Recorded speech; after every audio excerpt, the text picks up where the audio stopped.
মধ্যপ্রাচ্যে প্রলয়ঙ্কারী যুদ্ধের ময়দান ছাপিয়ে এবার শুরু হয়েছে নজিরবিহীন এক শব্দযুদ্ধ। মার্কিন প্রেসিডেন্ট ডোনাল্ড ট্রাম্প তার সামাজিক যোগাযোগ মাধ্যম ট্রুথ সোশ্যালে ইরানকে অশালীন ভাষায় পাগল হারামি সম্বোধন করে চরম হুঁশিয়ারি দিয়েছেন। তিনি ঘোষণা করেছেন যে আগামী মঙ্গলবার হবে পাওয়ার প্ল্যান্ট ডে এবং ব্রিজ ডে, অর্থাৎ ওই দিন ইরানের বিদ্যুৎ কেন্দ্র এবং সেতুগুলো মার্কিন হামলায় গুড়িয়ে দেওয়া হবে।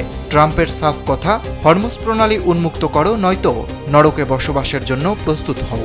ট্রাম্পের এই গালিগালাজপূর্ণ হুমকির বিপরীতে তেহরান রীতিমতো ব্যঙ্গাত্মক ও বিদ্রুপাত্মক পাল্টা জবাব দিয়েছে।